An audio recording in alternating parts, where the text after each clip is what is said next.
Hello, नमस्ते। मेरा नाम डॉक्टर प्राची है। ब्रेस्ट फीडिंग, जिसे हम स्तनपान भी कहते हैं, वो हर नवजात शिशु के लिए बहुत ही ज़्यादा ज़रूरी है। ये हर बच्चे का अधिकार है और हर परिवार की जिम्मेदारी है कि हर माँ अपने बच्चे को अपना दूध पिला सके। अगर आप एक माँ और एक सास हैं, तो आप अपनी बेटी और बहू के स्तनपान के सफ़र में, उनकी ब्रेस्ट फीडिंग जर्नी में उनकी बहुत मदद कर सकते हैं। आपका साथ, आपका सपोर्ट उन्हें बहुत उत्साहित कर सकता है, जिसकी वजह से उनका ये सफ़र बहुत आसान बन सकता है।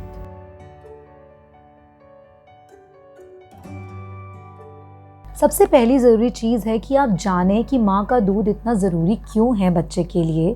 आप पढ़ सकते हैं इसके बारे में। आप डॉक्टर के पास जाइए अपनी बहू या बेटी के साथ। वहाँ जाके आप सब मिलके डॉक्टर से डिस्कस करें कि कब तक बच्चे को ये दूध देना चाहिए। अगर आपको लगता है कि आपकी बेटी या बहू इसके बारे में ज़्यादा नहीं जानते, तो आप उन्हें उत्साहित कीजिए कि वो पढ़ें और जानें।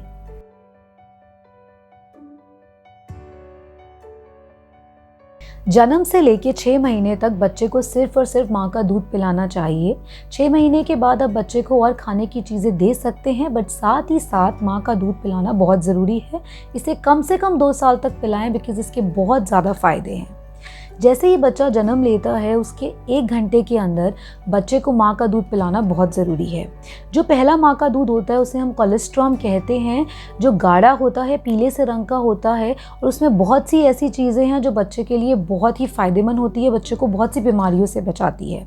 चाहे वो नॉर्मल डिलीवरी हो, चाहे सिजेरियन हो, ऑपरेशन से हुआ हो, बच्चे तक ये दूध पहुँचना बहुत ज़रूरी है।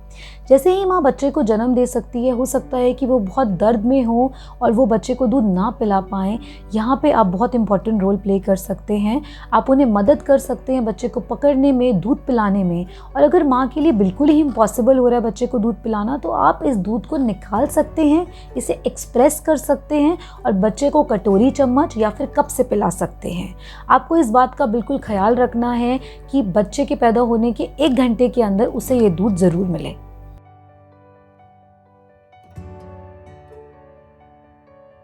शुरुआत में हर नई माँ को बहुत सी तकलीफ़ें होती हैं अपनी स्तनपान के सफ़र में।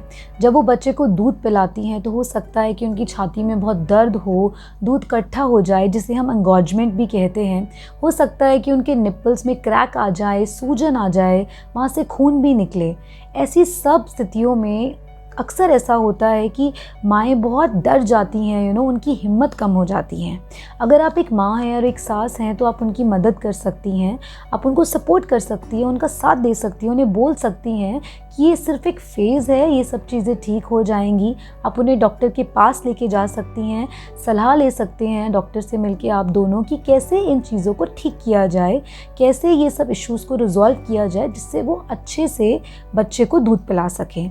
आप उन्हें मदद कर सकती हैं, सिखा सकती हैं कि किस तरीके से बच्चे को पकड़ा जाता है, किस तरीके से दूध पिलाया जाता है। ये छोटी छोटी चीज़ें उनको बहुत मदद करेंगी उनके सफ़र में।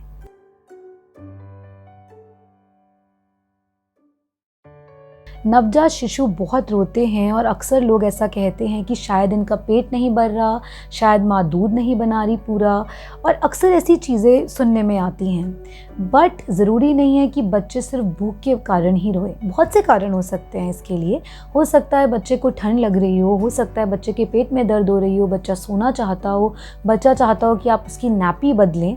तो हमें इन बातों पे ज़्यादा ध्यान नहीं देना चाहिए। हमें नई माँ को ऐसा कभी नहीं बोलना चाहिए कि वो दूध नहीं बना रही है इसलिए बच्चा रो रहा है, क्योंकि इन सब चीज़ों का बहुत असर पड़ता है। माँ की हिम्मत कम होती है, उन्हें ऐसा लगता है कि वो शायद अपने बच्चे को दूध ना पिला पाए। इस टाइम पे अगर आप एक माँ और एक सास हैं, आप अपनी बेटी और बहू को समझा सकती हैं, उनका साथ दे सकती हैं, उनको बोल सकती हैं कि वो इन सब चीज़ों पे ना ध्यान दें और अपने बच्चे को दूध पिलाएं।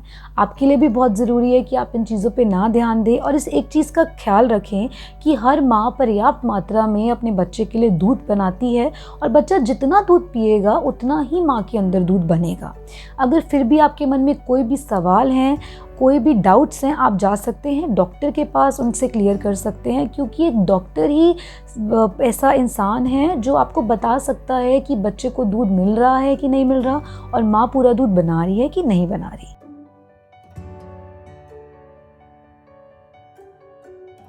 नई माँ के लिए बच्चे के साथ रहना बहुत ज़रूरी है। बच्चा जितना माँ के साथ रहेगा, माँ की छाती पे रहेगा, उतना वो बहुत सी बीमारियों से बचा रहेगा। माँ को बच्चे को दूध भी पिलाना होता है हर 2 घंटे में, जिसके कारण उसको रात रात भर जागना पड़ सकता है। हो सकता है माँ के लिए मुमकिन ना हो कि वो परिवार के साथ और कामों में मदद करा सके, बैठ के बातें कर सके। हमें इन चीज़ों को समझना चाहिए और परिवार के और लोगों को भी समझाना चाहिए कि हम उनसे ज़्यादा एक्सपेक्ट ना करें। माँ के लिए आराम करना बहुत ज़रूरी है, इसलिए हमें कोशिश करनी चाहिए कि हम उनकी मदद कर सकें इसके अंदर। जैसे कि आप कोशिश कर सकते हैं कि रात को बच्चे का आप ख्याल रखें अगर वो नहीं सो रहा, जिससे माँ थोड़ी नींद ले सके और आराम कर सके।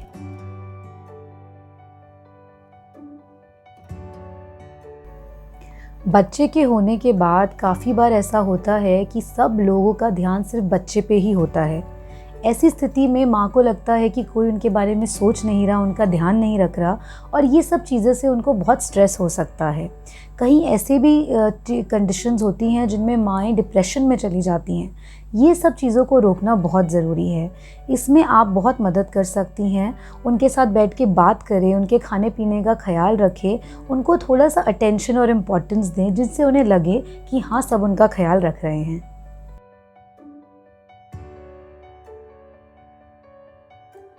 कई बार ऐसा होता है कि नए बच्चे की तुलना हम और बच्चों से करते हैं जो उसी की उम्र के हैं।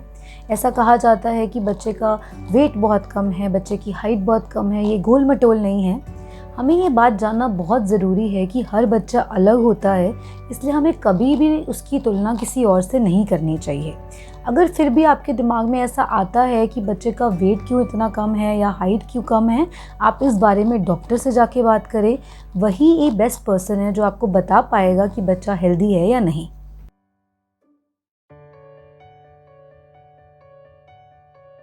कई बार ऐसा हो सकता है कि 2 लोगों की सोच बिल्कुल अलग हो। अगर बच्चे से संबंधित कोई भी चीज़ से आप असहमत हैं, अपनी बहू या बेटी से, तो सबसे अच्छा तरीका है कि आप लोग साथ बैठ के इसके बारे में बात करें और उपाय ढूंढें। अक्सर ऐसी चीज़ों से माँ को स्ट्रेस हो सकता है, और स्ट्रेस एक बहुत बड़ा फैक्टर है जिससे माँ के दूध पे असर पड़ सकता है। तो कोशिश करें कि आप साथ बैठें उनसे और इन चीज़ों के बारे में बात करें।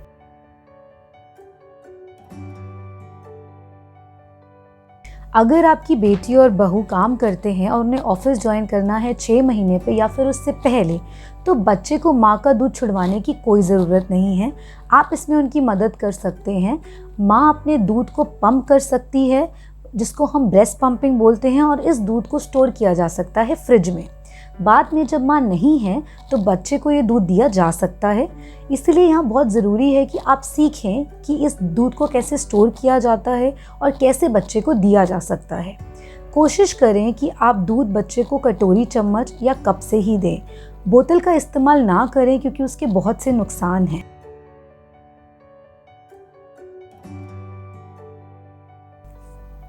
आप सबके लिए जानना बहुत ज़रूरी है कि समय के साथ साथ काफ़ी चीज़ें बदल जाती हैं।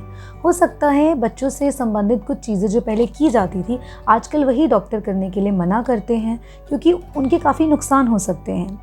जैसे कि पहले बहुत कम उम्र में बच्चों को गाय का दूध दे दिया जाता था, पर आजकल मना किया जाता है वो देने के लिए। इसीलिए हमें इन नए तरीक़ों के बारे में जानना बहुत ज़रूरी है, जिससे हम सब मिल के बच्चे के लिए बेस्ट डिसीजन ले सकें।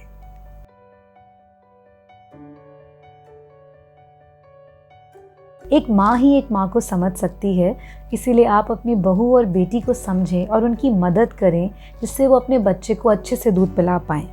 इसके बारे में आप अपने रिश्तेदारों से या अपने दोस्तों से भी बात करें, जिससे और भी माँओं की मदद हो सके। अगर आपको ये वीडियो पसंद आया हो तो इसको लाइक करें, शेयर करें और मेरे चैनल को सब्सक्राइब करें। अगर आपके मन में कोई भी सवाल हो तो आप उसे कमेंट बॉक्स में लिख सकते हैं। तब तक आप अपना ख्याल रखिए। नमस्ते।